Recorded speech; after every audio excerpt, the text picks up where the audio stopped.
ask me. Ask Iliza anything. It's time to ask. Ask me all your questions. Leave them in the Instagram comment section. Leave them on your Twitter or leave them on your Facebook. We'll see them. We'll read them. Then we'll give you answers. You know it. I've got it. I've got the answer. The answer. You ask me. I'll tell you anything.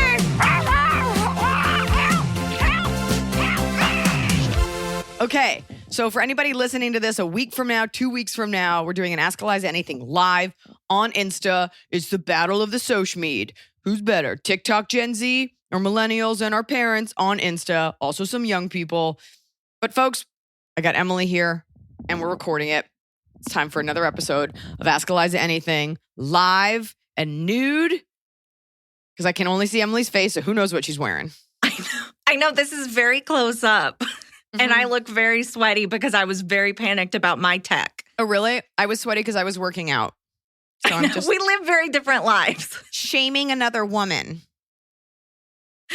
I was trying to find a fifth pair of headphones and you were exercising. Doing like the saddest Pilates workout from memory because I slept through my workout. My trainer came to the house and I had my phone off because I was like, oh, it's Labor Day. You know what? Let yourself sleep. And I fucked up. I missed my first workout in 7 months. I fucked up. Anyways, that's not interesting. Did they not knock on the door? We have a sign that says don't ring because of the baby. And so she like texts. Anyways, I'm like having like an English muffin. I'm like, what a morning. Oh, fuck. Oh, fuck. So I did the saddest one from memory. And here we go. You guys have questions. We have answers. Also, somebody wants to know what Labor Day is. It's a day in the States where we take a day off, but also like still work. Like we're doing this podcast right now. So here we go. Kick it. Kick it. Hello, AIA team, longtime listener, first-time caller, but I have a situation that I would love your opinion on. I have a friend, female, 31, who is beginning to pursue a sperm donor to conceive a child.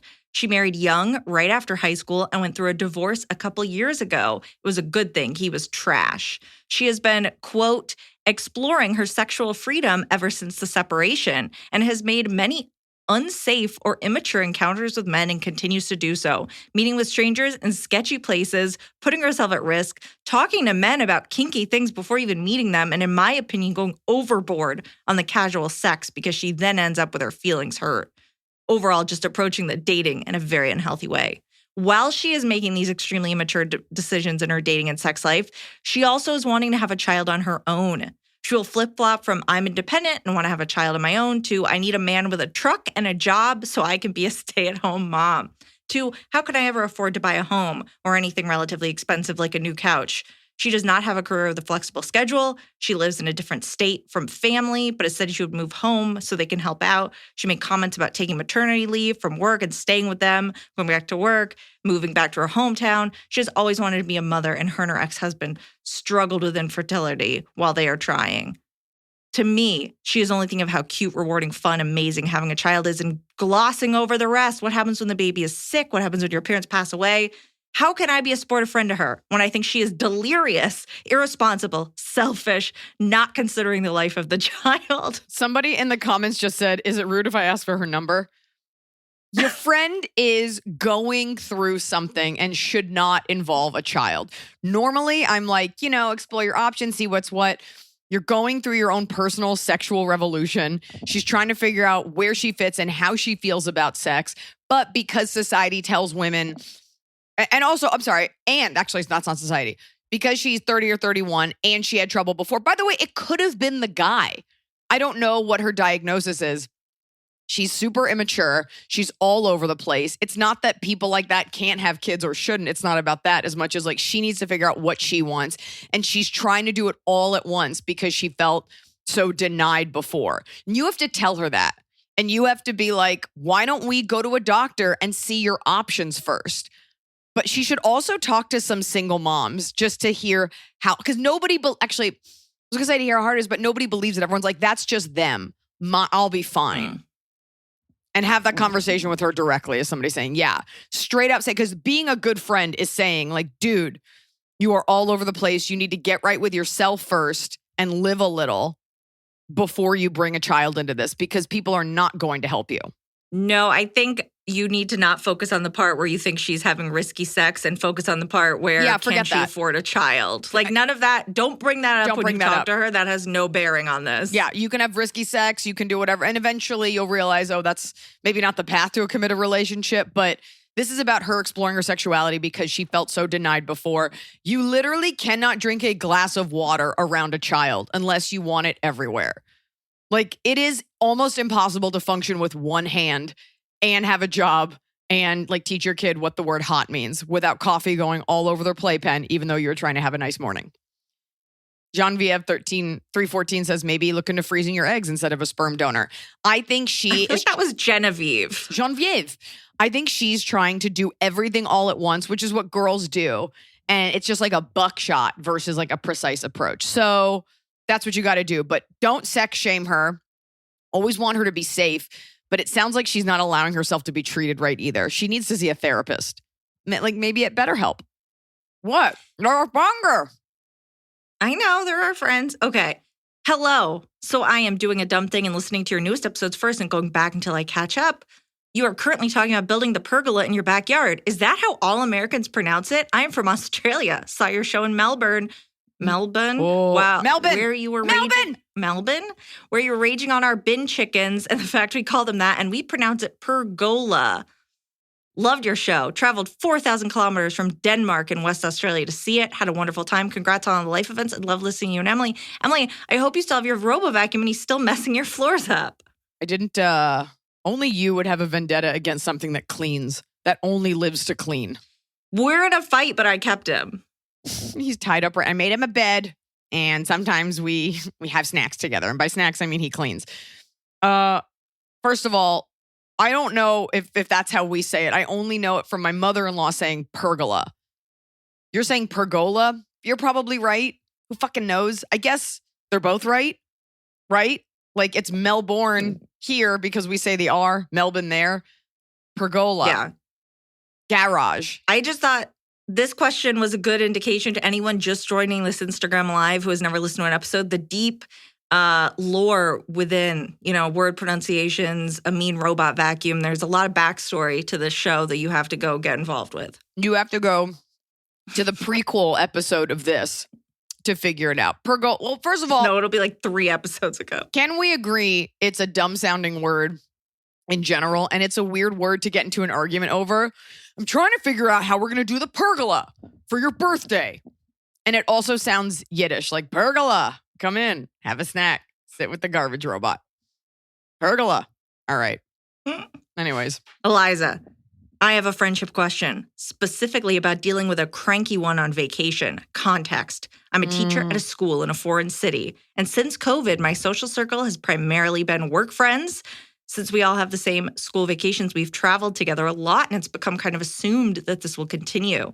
The problem is that one girl in the group has a tendency to become a total nightmare on trips. Oh. She doesn't want to walk around anywhere, which in and of itself is quite problematic when visiting a new city. She'll become cranky and irate in these situations, but won't take any initiative to plan activities and won't do anything alone.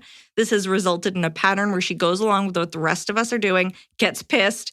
We tell her genuinely that this is everyone's vacation and she should do what she wants. She refuses and continues with the bad attitude. It's like she expects us to find something to make her happy. The others in the group have told me that they're sick of this and don't want to deal with it anymore. I'm over it as well, but I'm also the one in the group closest to her, and I'd feel awful purposefully excluding her. We've all made frank comments to her about her behavior, but it hasn't changed anything. The school year is starting again, and everyone is starting to plan our fall vacation. Help, what do I do? Much love and thanks to you. Love, another Emily. Short arms, but no baby arms. Okay, everyone's like, break up with her, just don't invite her. You guys are a group of teachers and you take trips together? Did I mishear that? Mm-hmm. That seems like that's what they do. That they're teachers. What is the big deal if you go to her and you're like, hey, I wanted to talk to you privately? Like, you're not responsible for her. And it is shitty if she's the only one not invited. That's going to be really mean. You're going to feel really bad about that. Someone's saying, teach her. And you just say to her, don't do it as a group, because that's going to feel like you're ganging up on her. And just be like, hey, we're planning a trip to the local park or wherever you're going, to the Renaissance Fair. I've noticed it seems like you don't have fun. I want to make sure, like, if you're doing this, like, we're all having a good time. Like, is there something that you want to plan? Like, kind of gauge it and be like, and give her the option, be like, hey, we want to do all these things. And I think it you should just say, be like, it kind of bums people out if you're upset because we want you to have a good time. But we just, like, she might be going through something. Just give it to her straight. I feel like people need to be more honest. Be like, you seem really miserable, because she might think she's having the best time and like think it's cute. Also, you are not her keeper. So once you've given her this option of being like, hey, and don't make it like you're ganging up on her, want you to have fun. Once you go, if she's in a bad mood, you can turn to her and be like, well, we really want to hike. So let us know if you want to go. And just like, aren't you used to doing that as a teacher? Like, well, we're all having snack time. So you want to pick your butt, you can sit in the corner. But like, you're not responsible for her.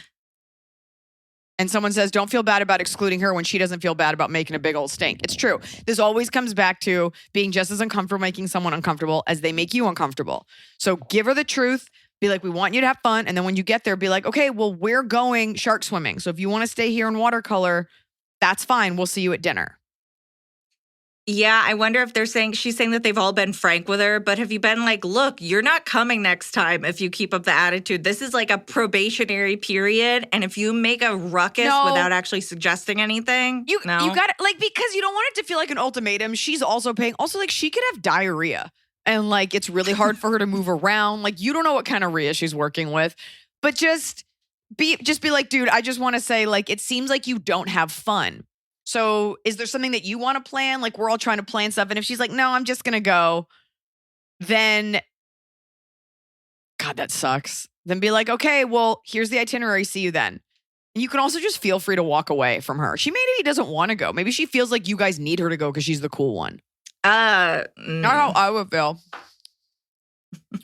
I'd be like, obviously, I make this trip cooler and celebrity packed, but this is awful. She also sounds really young. Because like on a group trip, like you should be okay to like go for a walk in the market by yourself and buy something weird and get ripped off and then get Montezuma's revenge alone. Hashtag maybe me. Don't eat the ice. Kick it. Why do I think you're going to Mexico? I don't know.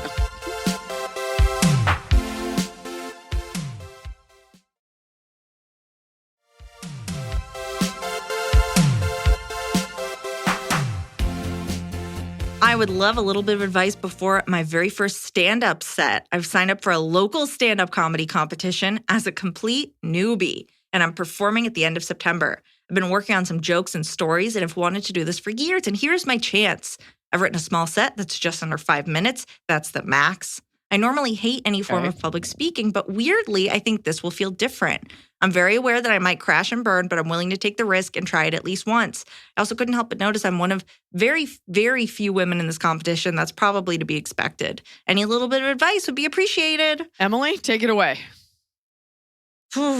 Take it away. I mean, if I go based on you, it's practice. Do your little 5 minutes every night up until your competition. You've seen enough bad stand-up. Give her the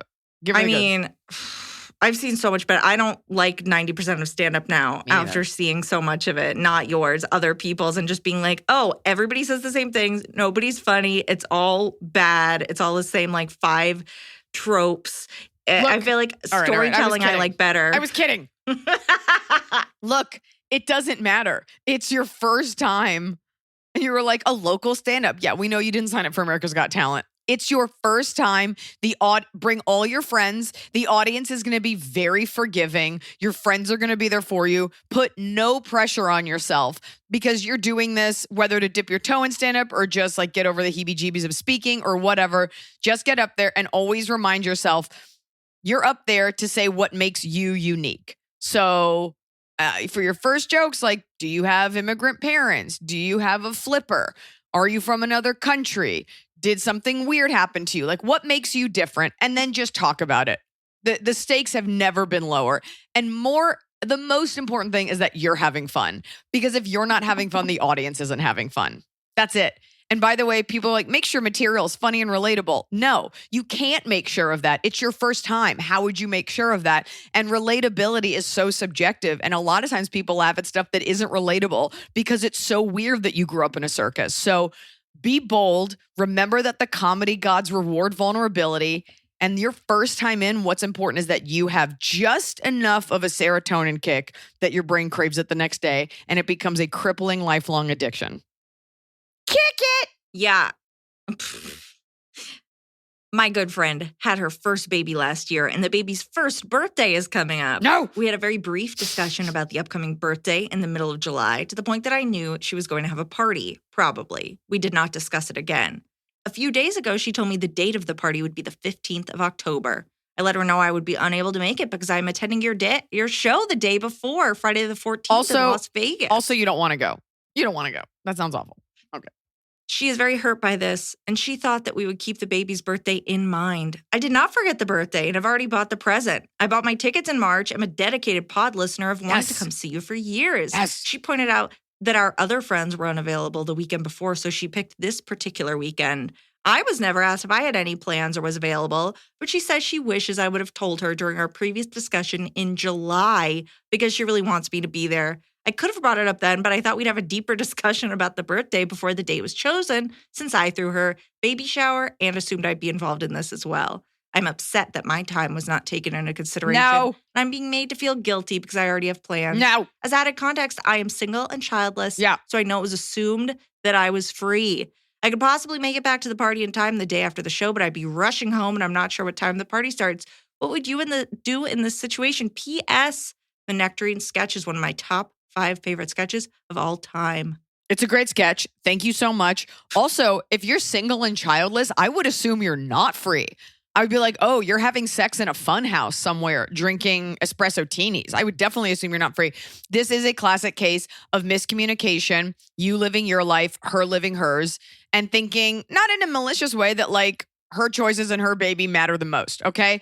Of course, the baby won't remember, someone is saying, but it's not about that. She wants the support. However, miscommunication, you both have your own lives. That is what happened. You bought the gift. You don't want to be rushing back the next day. Now, don't even offer it because she's like, great, I'll make it. Because there are friends like that like malicious compliance of like, great, I'll make the party at 5 p.m. See you then. You're like, ugh, now I'm hungover with sand in my crotch. I got to run back. So you just say, I made these plans. We never talked about it. Don't even say you're sorry because it's just a miscommunication. You're bringing the gift. Be like, I'd love to come over the next day and kind of celebrate, but you sent the gift and that's it. And that's it. You don't feel bad. She's making me feel bad. No, she should feel bad that she didn't like run it by you. And she probably, if you lay it all out, is like, oh shit, I should have said something, but don't worry about it. I don't know why she cares so much if you come or not. Because it's fucking boring. Birthday. That's why. Because the only reason you have it is for your friends to be there. And you're not family and you are a friend and you threw all those other things. And I hate to say it, but sometimes like parents get in that like zone of like, well, my kid and what I'm doing matters the most. They have the kid. It's silly that she's harping on it. And you got a gift. You will look gracious if you send the gift ahead of time. And then you like just call to be like, hey, how did it go? And come over the next day. That's it. Also, for the most part, nobody without a kid like wants to go to a kid's birthday party. Like how many Ecto Coolers can you possibly drink? Snore. The kid's going to fall asleep at 1 and shit itself. That's so aggressive. The kid's going to fall asleep at 1, take a dump and like have some fruit. It's a 1-year-old. Well, it's just like that episode of Friends where she wants everyone to be at Emma's birthday and Emma's asleep and they have like auditions and other stuff going on. And they're like, Emma doesn't care if we're here. But it's not even about the kid. It's about the friend. And that's selfish. And people have to realize like having a kid is the best and it's such a gift. But one of the upsides to not having kids is you're not obligated to do kid stuff. Like there has to be a silver lining for both. It can't just be like, oh, you're a woman that's childless. Not only do you not get a kid, but now you have to do all this shit with kids. Like people are allowed to have their own lives. That's it. That's it. To put it in perspective in terms of what kids remember, I've had my dog for 3 years and she still forgets who Noah is every time he walks in the room. I'll hold her up right now. Are you going to be mad if I don't come to your baby's birthday party? No, first birthday. You're not invited. Definitely not invited. Look at this. All right. Kick it. Hey, AIA crew. Love the pod. Longtime listener. First time question asker. My husband, male, 30, and I, female, 31, have been together for 7 years, married for 3. For For the last year or so, I've been going to therapy regularly to deal with my anxiety, confidence, and communication struggles, as I don't often verbalize my needs or ask for help. This journey has opened my eyes to some of the issues that my husband has, notably Peter Pan syndrome, along with unresolved trauma from childhood without much nurturing, a man-child who hasn't grown up, doesn't deal with his emotions, doesn't take initiative aside from his career, and frankly, isn't being a very good partner. I'm feeling unloved and not a priority. I've suggested couples therapy, but he's not interested. He just doesn't seem to think there's anything wrong with his actions or lack of. I'm sorry, why become the are you parent- married to this person? This person sounds awful. Okay. I've become the parent and he's the child. Up until now, there have been no consequences for his actions. I've tried discussing feelings, but I'm always met with defensive comments about how I don't value him and what he does. I don't think ultimatums work, but I don't know what else to do. Do I tell him he needs to shape up or I'm gone? I also really want children, but at this point, I can't bring a child into this already weird parent-child dynamic. Help. Saw you in Niagara in June and can't wait to see you again in Toronto. Somebody asked what Peter Pan syndrome is. It's basically when like a man doesn't want to grow up, like a man-child, like acts like a little boy. Not like he plays with trucks, but you know, it's just someone says Peter Pan when you're played by a woman. Hilarious. It sounds like this is not someone you should be married to. It sounds like therapy doesn't work unless the person getting the therapy wants to change. I think so many times women are like, if I can just hold out, maybe I'll change him. And then there's this whole like toxic male thing of like, if she doesn't like, or people on the internet always like, if they don't want you at your worst, they don't deserve you at your best. It's like, no, this isn't a rehabilitation center. The guy doesn't want to change. You're exhausted. Also, you probably don't want to have sex with this guy. Like, do you want to fuck a child? Maybe. It depends on how hot that 18-year-old is. No. So, sounds like it's over. Like, you're saying all this about your spouse? I wonder how often people go to therapy and it just reveals that the person they're with is the problem. You know what I mean? And the other person's probably, oh, I wish they had never gone to therapy and like bettered themselves so that they think they can do better than me. I mean, that's it. Like you're like, I want to, like, it's such a woman thing to be like, what can I do to fix this? And he's not even willing to meet you in the middle. Goodbye. And like, you'd like to give him a chance to shape up and ship out, but that's a lot of like mental undoing he has to do to like be the man you want. You deserve better. Or maybe you don't feel you do deserve better, but the fact that you're even questioning it, be done with it. You're 30. You're about to change so much. And I think so many men like think like they just want another mom because they want to fuck their moms. So it sounds like you have your answer. You just wanted to take up my time. Kick it. That's very funny. Someone, Zek825 says, hook him up with that first lady that was looking for a sperm donor. I'll get him out of your life. AITA on AIA.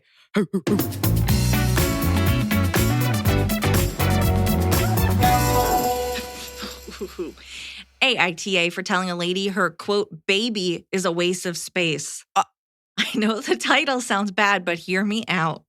I, female 19, have a baby sister 11 months, so I babysit quite often. Mostly because my mom had a knee surgery after an accident quite recently, so she can't walk very well yet. The result of many years of struggling with joint problems. She's got a fancy titanium knee now. This took place a couple days ago when my sister started coughing and having a runny nose. Then overnight came a slight fever. I know now this is just a common cold, but I was worried and told my mom I would gladly take her to the doctor. I have a driver's license, but I'm very scared of driving. I got into an accident the first time driving alone, and this kind of traumatized me. I live in a big city in Europe where public transportation is great, so it's no big deal to not use a car. Half of the way to the doctor's is done via tram. For the rest of the way, I have to use a bus. Usually these buses are sufficiently big, but with limited oh my God, this space is for so strollers and wheelchairs. Nobody cares about European transportation. And also, as an American, I saw this on Reddit. Like, as an American, you're always kind of weirded out to know that everyone on the internet isn't American. Isn't that true? Like, you just think of it as like being only American. Tram?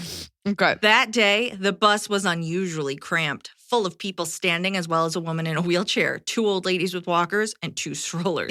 So I could barely fit with my baby sister in her stroller. I asked one of the women with a stroller if she could move a bit and make space. As a response, she just rolled her eyes. I asked her again, and she just told me to wait for the next bus, which takes about 15 minutes as her baby needs the space. Well, I look at the baby and it's a doll, a very realistic looking one, but still a doll. I got very angry at that point and told her that my baby is sick and needs to go to the doctor, and she just ignored me. So I kind of lashed out and told her that her fake baby is a waste of space that other people with real babies or wheelchairs could need. The lady got really offended, insulted me under her breath, and finally moved. Yeah. Quite a few people looked at me angrily. I know some people need these dolls, for example, to deal with grief, but I don't understand why you can't move over if someone asks you, or why you need to put it in a stroller in the first place. It's not even real after all, and the space on public transport is limited. She could have been taking the space from a disabled person. Stop. I don't need the rest of this. Was I in the wrong? No, everybody listening was like, yeah, fuck you, you dumb kid. Of course that's awful. And then everyone's just like, oh, nobody saw that coming. Also, Europe, I thought you had like great socialized medicine and mental health programs. You don't deal with what we deal with over here. And I know I'm going to get hate mail like, wow, I'm going through something, baby. You got to move your piece of plastic out of the way. It doesn't need to breathe. Also, she buried the lead. She just wanted to get like upvoted on Reddit. I mean, yes, but I will also say, what if it was a real baby and it just looked weird? No, that's not a thing unless it had like a lot of work done. Also, there is a version where if you slight that woman who could be some sort of witch, she will trap you or your baby's soul in her baby doll. I just want to remind everyone the plot of Thinner. I know you're not allowed to say gypsy anymore, but he hit that old gypsy and then the guy touched him. He's getting a blowjob from his wife. It's a classic movie. And then the guy got really thin and then he had to eat a pie. Anyway, they'll do that to you. They'll curse you and trap you in something. Ever seen Annabelle? Yeah, did you see Orphan? An Orphan First Kill? Yeah, that girl was really good. All right, so that's... You know what I want to know? Is there anyone on Reddit that was like, you are the asshole? Dolls are lives too. Well, there's a whole subreddit called like Reborn Doll Cringe, and it's people posting the dolls, and the dolls are like, Mama. They like put little captions like, I want to go potty. And it's like a picture of a doll like covered in turds. And you're like, what happened here? You've talked about this before of like people who post pictures of dolls and write those captions. Look, I don't know. I just kind of draw the line at your piece of plastic taking precedent over my actual baby that needs to go to the doctor. Sick baby. Even if she had a real baby, she should have scooched a little bit. She should have understood. I mean, I don't know how cramped it was, but that baby can go in your bag because it's not real. Take it. Take it.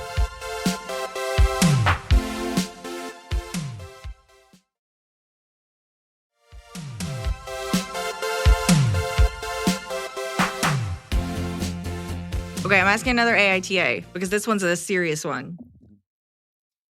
AITA for saying no to picking up my son's half-sister from school.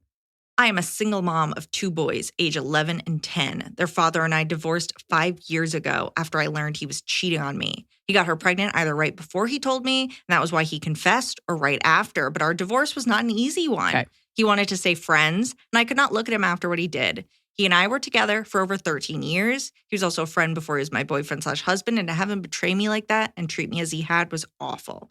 He married his affair partner. They had a daughter within months of our separation, followed by a son after the divorce. Last year, they lost a baby, which led to the discovery that his wife had cancer. Oy. What followed was a lot of fighting between the two of us again. He wanted me to help him and his wife out. He said their children, who are currently 5 and 3, needed family beyond just him and his wife. His own family disowned him for our divorce. They were extremely religious, and she has no family. I told him it would be over my dead body I would help him.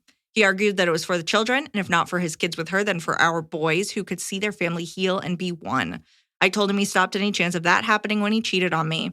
What I did not expect was for him to tell his daughter's school to call me when she got sick. He was at work at the time and couldn't leave apparently because he had already missed a lot of work due to his wife, and she was home recovering from chemo. I got the call, was asked if I would pick her up, and I said no. Several hours later, I got reamed on the phone by him for leaving his sick child at school when I knew they had nobody. This is when he told me how he couldn't leave and how his wife was resting. I told him the babysitter for his son should have been called over me. He told me he was in daycare and I should be fucking ashamed because she was a sick child who was going through a lot and I could have helped. He told me he hoped our sons were going to be ashamed of me. They aren't, and I argued back with them over the phone at the time, but I guess part of me does feel bad for the child. My sons also sensed an atmosphere while they were with their dad after the incident when they talked about me, and I hate that for them. AITA. That's so tough. That's so tough because How dare he ask you? How dare he? This guy obviously is a total narcissist and fully delusional. Don't they have her family and don't they have other friends? She doesn't have any family. His family disowned them. So you pay a babysitter. Like, it's insane to ask the woman you cheated on to take care of your kids. Although, important to note, when Charlie Sheen and Brooke Mueller were both in jail / rehab / whatever, Denise Richards took in their twin children because she was like, well, I have kids with him and I don't want them to see their siblings suffer. But that is not expected of you. Can't even begin to put myself in that situation. I think what the audacity of marking you down as the contact without discussing it with you. And I understand, like, you don't know what the twin boys are thinking or your little boys are thinking. And that's a lot for them to take in. And it sucks because you're being made to be the bad guy and you've done nothing wrong.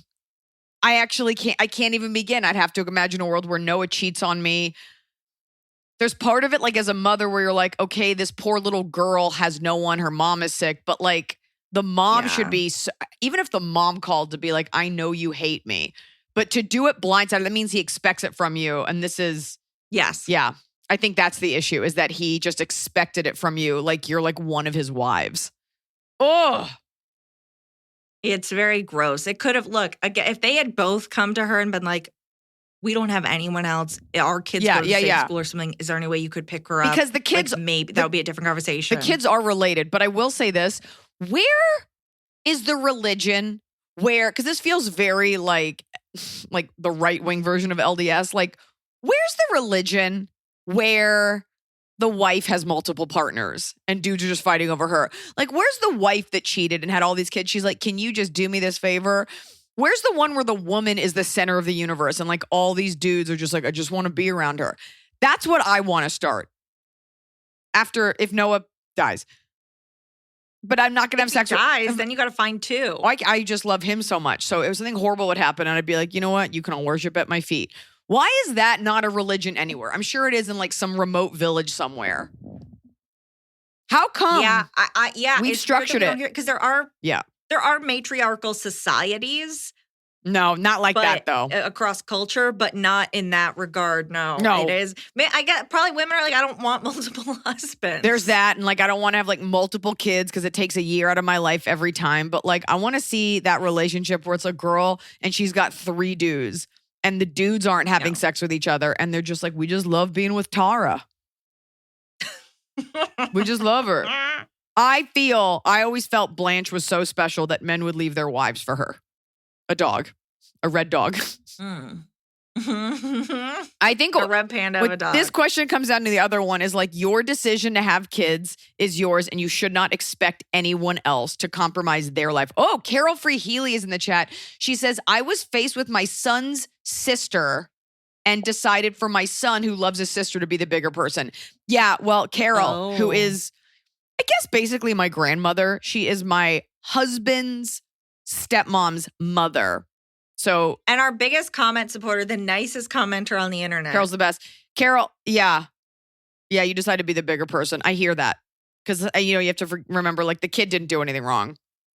Shout out. It's admirable if you can be the bigger person, but I understand not being the bigger person. Yeah. There's nothing wrong with that. I love to be petty. I love to hold a grudge against someone, and they have no idea I'm holding the grudge.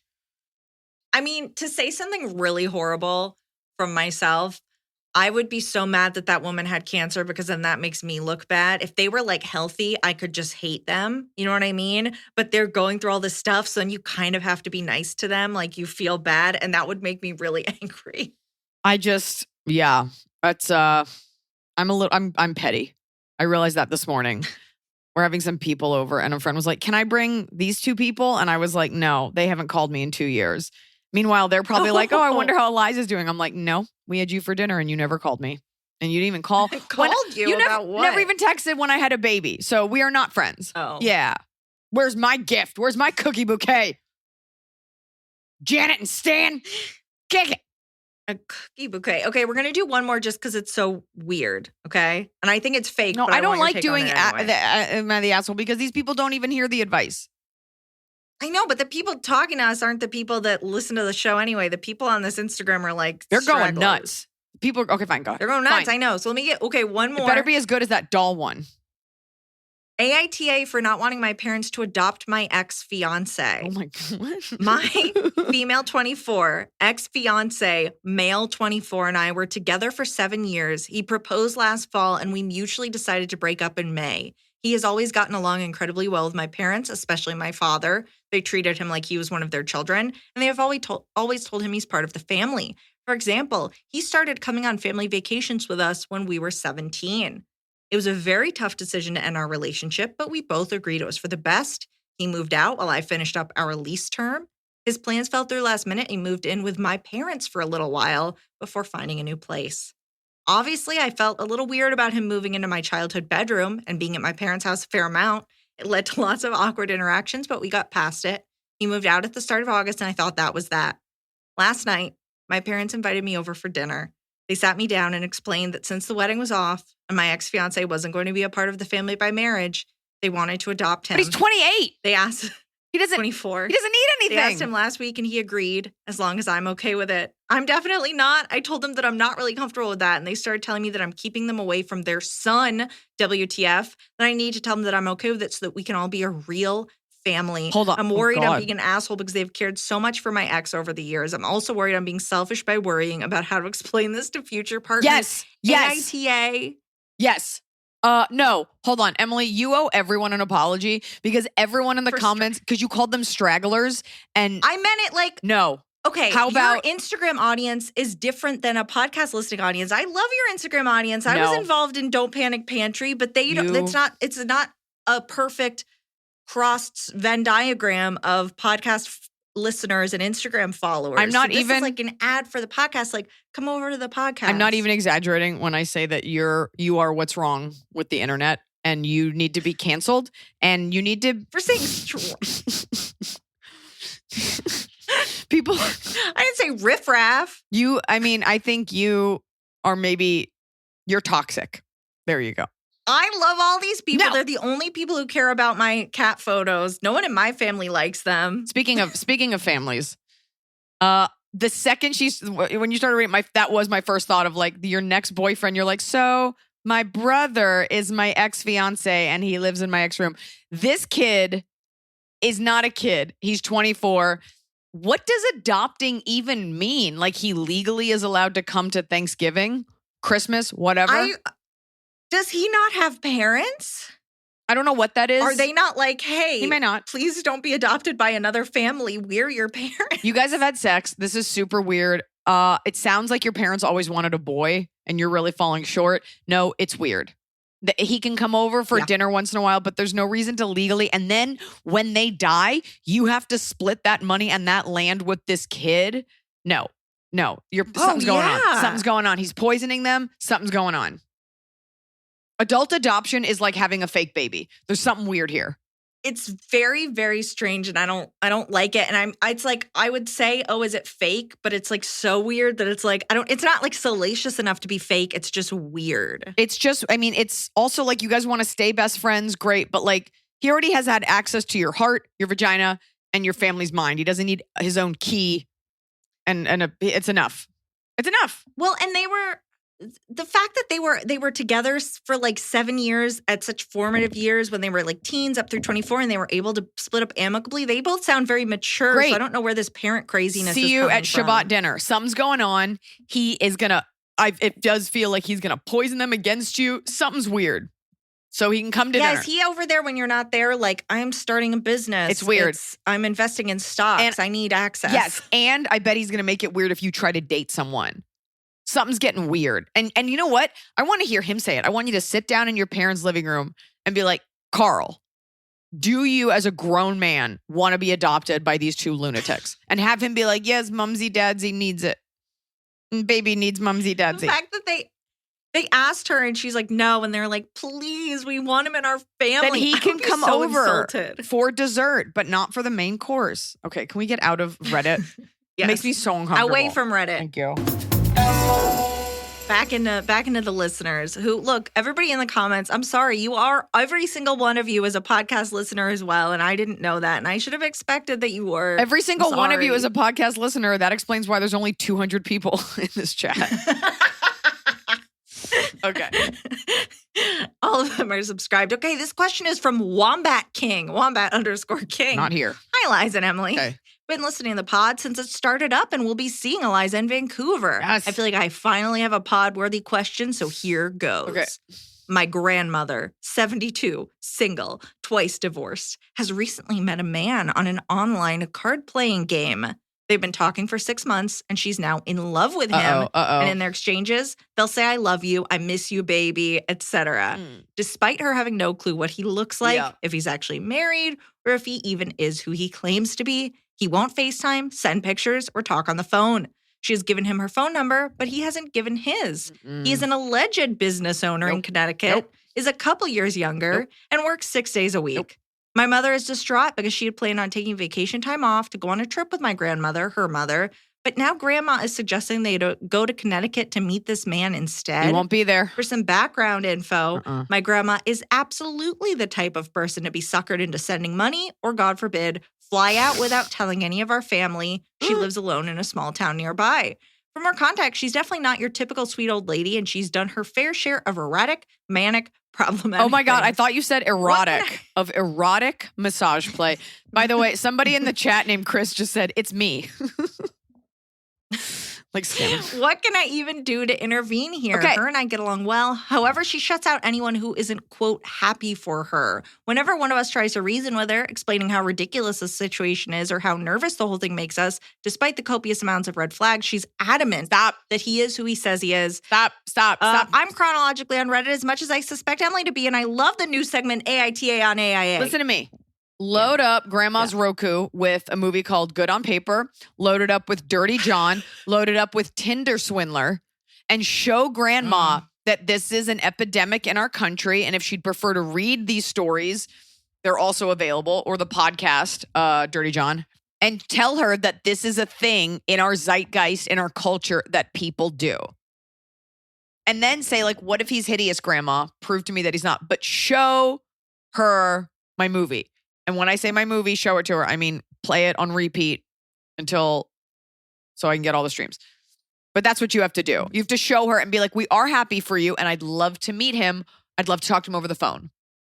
She just sounds sad. What do you think about one of them going with her to Connecticut to quote unquote meet this guy? No, because he won't be there. He'll just have an excuse. He won't be there. Right. There is but no I was guy. hoping it would prove. Right, I was hoping it would prove that he wasn't there, but I'm sure he would just have an excuse about how he got called away for business or something. Yeah, but then you schlepped across country lines, like they're from Vancouver, and you went across North America. Like, that's a long way to go. And be like, I support this. Let's see him on FaceTime. Like, don't you find, like, try to use logic.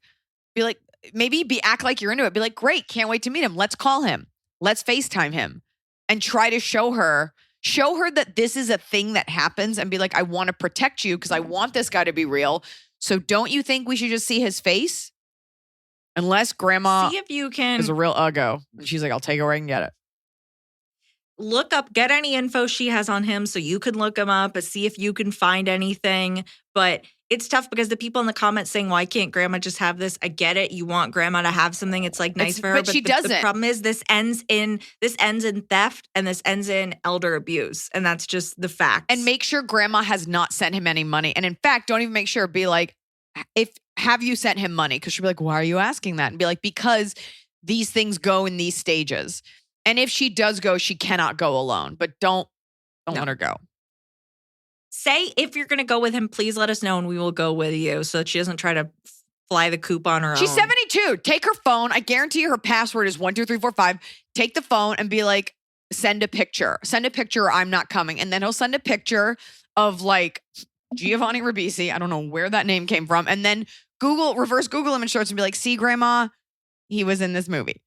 Like, grandma, this well, is. And then she'll be like, oh, he's a model. This is Vin Diesel. Show her. You guys show She's grandma. not going to believe it. Well, then maybe she deserves it. I mean, it's so The elderly are our most vulnerable. And you're doing your best. But if you're being obstinate, it's one thing to be vulnerable. It's another thing to be a dick about it. Like, kick rocks. I'm loading up my butterscotch, and I'm saying that my mom's 72 and she doesn't eat butterscotch. That wasn't right. Anywho, steal the phone. Steal the phone and text him and be like, I'm really horny right now. Send me a picture. Go over for tea with grandma. Give her some chamomile. Wait till she falls asleep and then look at her phone. Just be like, I need your password. I have to install something. Like, just get in that phone and talk to him. Get his number. Start a relationship with him from your own phone, pretending to be someone else. And then show her he was cheating on her with you. And then ask if she wants to legally adopt him. I wonder what online card game this is. Go join it and get in there. Yeah, find him. You seduce him. Who cares what online card game is? It's like the dumbest thing to wonder. Sorry. Because I want to go meet this man and this grandma. Yeah, he's not real. This man is like a 15-year-old weirdo. No, he's probably like 50. And he doesn't live in America. And he makes a few $100 from old people. Your grandma's talking to a bot. That's what it is. Yeah. Really good friend, now 34 female of 10 years, got engaged right before the pandemic and asked me to be a bridesmaid. I didn't know the groom, now 40 male, very well yet because they had only been together for 10 months when they got engaged. They hadn't even lived or traveled together yet at that point. Because of COVID, they postponed looking for a venue or setting a date, but they moved in together. She has confided in me ever since that she's in therapy to decide if she should marry him, and that he makes no effort to rectify issues in their relationship that deeply affect her. He has made zero effort in more than 3 years to get to know me or my partner, despite us inviting him and reaching out to connect. And she tells me that he doesn't have any friends of his own because no one likes him. All of his coworkers hate him, and she acknowledges that he is rude and an asshole to everyone. He never shows up when we make the effort. All interactions with him are acting like a total tool. It sounds like they're going to start looking for a venue again soon, which means I'm still technically in the bridal party. I've told her in the past that he's been terrible to us, and she agrees, but nothing changes. Do I bring it up before they get married, or do I suck it up and still be a bridesmaid and support her for the sake of our friendship, even though I can't stand this guy? They don't want kids, so she's not worried about fertility or rushing to get married and start a family. Can't wait for your next special. Saw you in Santa Barbara back in April. Again, why as women do we feel this weird responsibility, like to be like, I'm going to tolerate her bad choices and then just feel really bad? A couple of things. First of all, he is probably an asshole to her, or he's an asshole to everyone, but she like tolerates having sex with him, so he's like mediocre. You have to tell her how you feel. It's your responsibility as a friend. And you're already in therapy. Like, there's no reason. Girls get this thing where they feel like, well, I found this one and he'll go down on me sometimes. And sometimes he'll get me juice. So I guess I'll stay with him. RVN Gundy says, that's what friends are for. Yes. And it might be impactful if you and your husband are like, we love you. And from a man's perspective, he can be like, here's why I don't like this guy. Here are the red flags. By the way, you don't want kids, like, great, but what if you do? And then you're stuck with this guy. Tell her she's got the clearest path to leave. You don't have a venue. Nobody likes him. The fact that he has no friends also makes me think that he's a liar. Sorry, I have like PTSD from this, but like to have no friends that you've met is very weird. Tell her exactly how you feel. And if she doesn't believe you, then she can enjoy being his only companion forever and you won't be friends with her. Yeah, tell her he sucks, but you're there for her. And then it's like, you've done your due diligence. You haven't like hidden it. You haven't been like, no, he's great, but you're there for her. And she doesn't need to be worried about like coming to you. Like, she can tell you if he's a jerk. You're not going to go, oh, I told you so. Ooh, Amanda Charlotte Miller says, has she seen his house? Could be lying. Anyways, it's okay to be like, dude, you deserve better. This guy is awful. And I really think, I hate to say this, you don't want to like gang up on her, but have your husband and maybe some other friends be like, we just want you to know. That's it. From a man's perspective, like, here's some red flags. Here's what I would never do. Here's why. Like, in nature, when animals don't run in a pack, like a lone wolf isn't a good thing.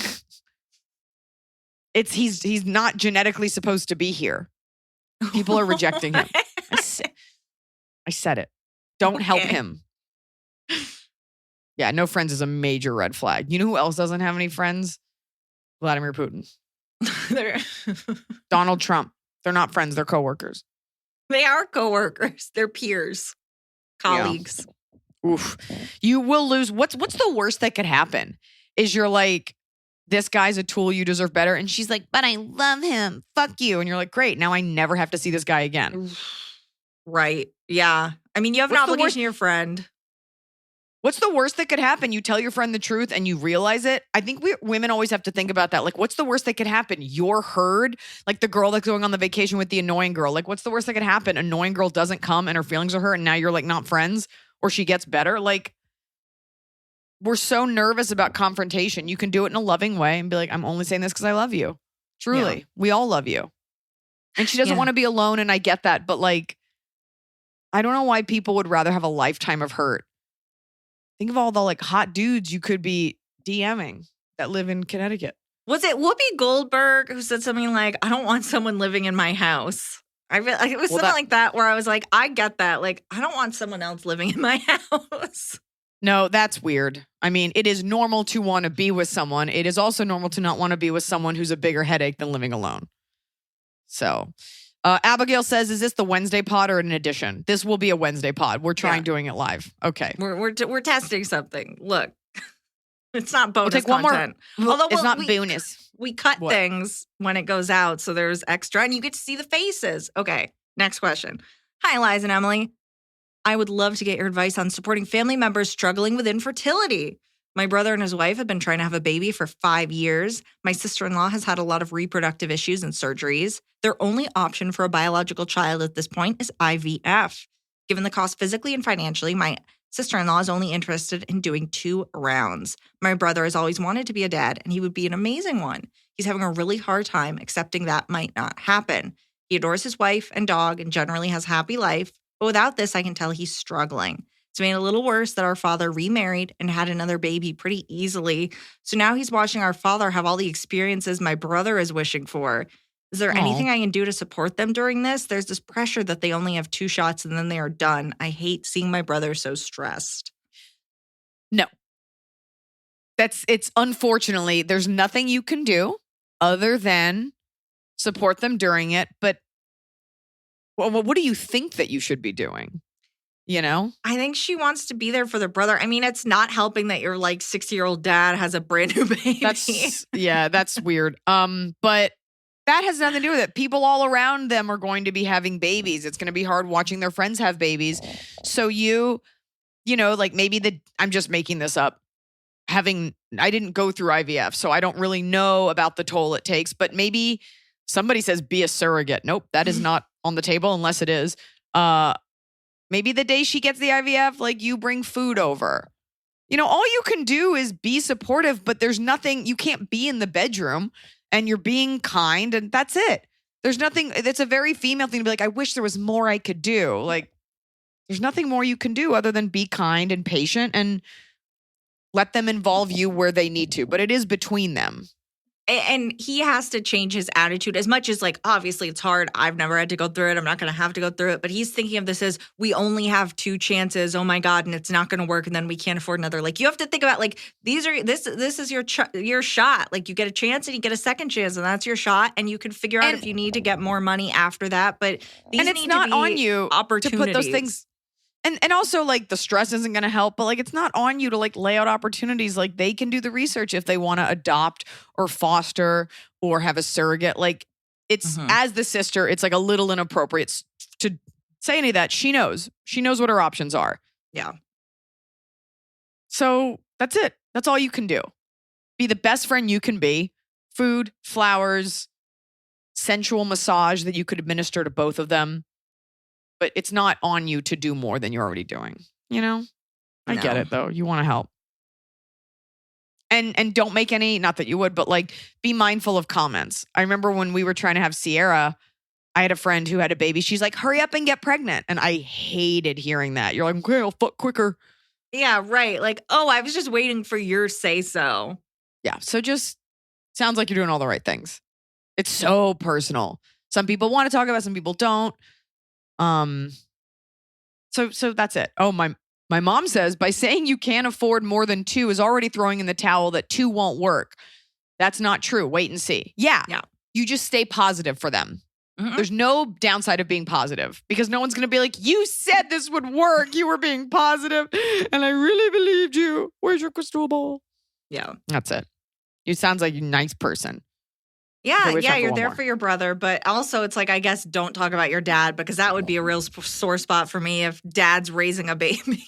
Actually, go over there at like 1 a.m. when that kid's screaming and be like, well, at least you get some night's sleep. No, don't do that. Don't say that. Also, you should show them Good on Paper and the Iliza Schlesinger sketch show. You haven't plugged your book yet, have you? Get you 100 copies of All Things Aside, available for pre-order. Masterful. Time for Top of the Cob.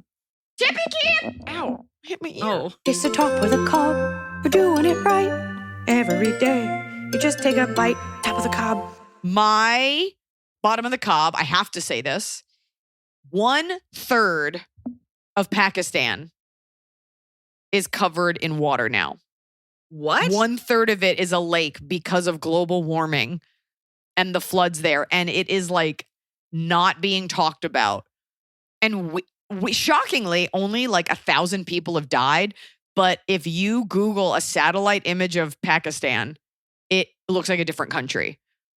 And these people, like, they're responsible for something like 1% of global emissions, and they are bearing the brunt of it in a horrific way. So, you know, we can't just show up for other countries just because they look like us. And by us, I mean white. You know, we were all heartbroken over Ukraine. And this is something that we are all like directly responsible for in some way. I mean, it's major corporations, but if you can donate, if you can help, I don't even know how that begins, but check it out. And you know what? Someone just said Jackson, Mississippi. They don't have any clean drinking water. Like, this is a global threat, and this is happening. And if it doesn't affect you today, it definitely will tomorrow. So this comes down to who we vote for, green initiatives. This isn't just about like, I conserve water today.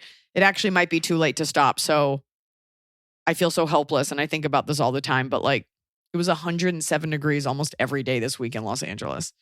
Like, for the first time in my life, I was like, I can't go outside for hours on end because it's too hot.